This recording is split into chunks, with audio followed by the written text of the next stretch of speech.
अनुसूचित जातींच्या आरक्षणातील उपवर्गीकरणाच्या विरोधात रिपब्लिकन सेनेचे अध्यक्ष आनंदराज आंबेडकर यांच्या नेतृत्वाखाली आज सोलापुरात मोर्चा काढण्यात आला। यापूर्वी परभणी, पिंपरी चिंचवड, लातूर आणि मुंबई येथेही आंदोलन करण्यात आल्याचे त्यांनी सांगितले। सरकार अनुसूचित जातींमध्ये फूट पाडण्याचा प्रयत्न करत असून घटनेने दिलेल्या 13% आरक्षणात कोणतीही ढवळाढवळ करू नये अशी ठाम भूमिका त्यांनी मांडली। आनंदराज आंबेडकर म्हणाले की मातंग, खाटीकसह विविध समाज घटक या आंदोलनात सहभागी झाले आहेत। काही मनुवादी शक्ती दोन जातींमध्ये वाद निर्माण करण्याचा प्रयत्न करत आहे, मात्र हे प्रयत्न यशस्वी होऊ देणार नाही। केंद्रीय मंत्री रामदास आठवले यांच्या उपवर्गीकरणावरील भूमिकेवरही त्यांनी टीका करत त्यांच्या भूमिकेमुळे कार्यकर्त्यांमध्ये संभ्रम निर्माण होत असल्याचे म्हटले। कर्नाटकमध्ये उपवर्गीकरणाचा प्रयत्न न्यायालयाने रोखल्याचा दाखला देत महाराष्ट्रातही असा निर्णय झाल्यास रस्त्यावर आणि न्यायालयात दोन्ही स्तरांवर लढा दिला जाईल असा इशारा त्यांनी दिला।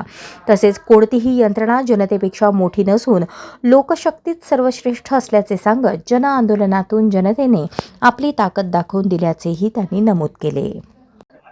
पहिल्यांदा एक लक्षात घ्या की इलेक्शन युत्या या इलेक्शन पुरत्या असतात, त्या कायमचे नसतात। ते काही लग्न नसतं कायमचे, लक्षात घ्या। हे तात्पुरत्या इलेक्शनच्या युत्या असतात। त्यामुळे आम्ही सत्तेत असतो तर आम्ही आमदार, खासदार किंवा मंत्री असतो। त्यामुळे अशा पद्धतीचा गैरसमज पसरवण्याचा प्रयत्न आपण करू नये अशी आपल्या सर्वांना मी विनंती करतो। त्याचबरोबर हे जे सत्तेचे षडयंत्र असं आहे की या इथे महाराष्ट्रामध्ये आज 3.5% वाल्यांचं राज्य आहे आणि ते राज्य टिकवायचं असेल तर या महाराष्ट्रामध्ये असणारे जे बहुजन वर्ग आहे, म्हणजे मोठा जो जातीमध्ये असणारे जे लोक आहेत त्याच्यामध्ये विभागणी केल्याशिवाय आपली सत्ता टिकणार आहे अशी एक भीती या सरकारमध्ये असणाऱ्या मनुवाद्यांना वाटते आणि त्यामुळेच अशा पद्धतीची भांडणं लावण्याचा प्रयत्न हे दुर्दैवाने करत आहे। परंतु अनुसूचित जातीमधले ही सर्व जाती या एक दिलाने एक विचाराने एकत्र आल्या असल्यामुळं हा त्यांचा जो मनसुबा आहे तो आम्ही कधी त्यांना साध्य होऊ देणार नाही।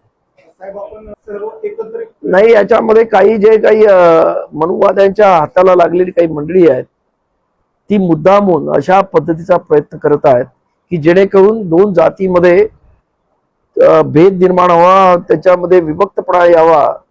परंतु आज त्यांचा तो प्रयत्न आम्ही सपशेल फेल घालवलेला आहे।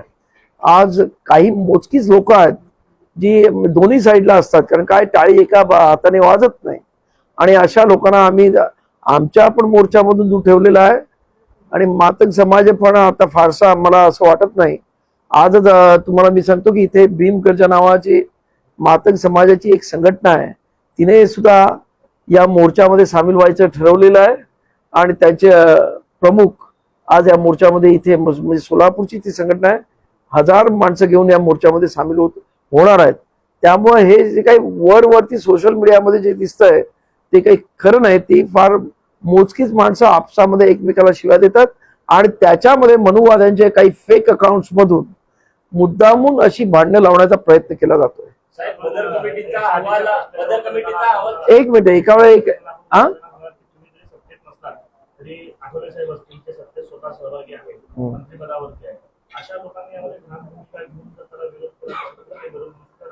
काही गरज नाही, आठवले वगैरेंचे काही प्रश्न येत नाही, कारण ते समाजाशी त्यांचं नातं तुटलेलं आहे। त्यामुळं आम्ही जे करतोय, आज तुम्ही पाहताय, जर तुम्ही आमचे मोर्चे पाहिलेत तर लाखाचे मोर्चे होत आहेत। मुंबईमध्ये पावसामध्ये सुद्धा एवढे प्रचंड मोठे मोर्चे झालेले आहेत। त्यामुळं ही जी काही सत्ता लोलूप माणसं आहेत त्यांच्यामुळे काही फारसा फरक पडेल आणि समाजामध्ये काही वेगळं काही होईल असं मला वाटत नाही। त्यामुळं आज समाज एका बाजूला आहे, त्यांना उपवर्गीकरण नको आहे। 59 जाती एकत्र आहेत आणि त्यांचा ठाम निश्चय झालेला आहे की त्यांना हे उपवर्गीकरण रोखायचं आहे। आठवलेंचा विषय निघाला म्हणून काल आरपीआय आठवले गटानं स्वतंत्र निदर्शन सोलापूरमध्ये केली आणि त्यांच्याकडून सुद्धा तुमच्या आजच्या मोर्चाला समर्थन देण्यात आलेलं आहे। मला आश्चर्य तेच वाटतं, आठवले स्वतः या उपवर्गीकरणाला पाठिंबा दिलाय पण त्यांचे स्थानिक कार्यकर्ते त्याला विरोध करतायत। हा खरं म्हणजे विरोधाभास आहे। कार्यकर्त्यांची जी गोची होते नेत्यामुळं ती आपल्याला इथे दिसते। बदर कमिटीचा अहवाल सार्वजनिक करा अशा पद्धतीची मागणी होते, मात्र बदर कमिटीमध्ये जो अहवाल येणार आहे तो उपवर्गीकरणाला पोषक ठरला अशा पद्धतीच्या चर्चांना समाधान आल्याचं दिसून येतं. नाही, बदर कमिटीचा अहवाल हा सरकारी अहवाल आहे.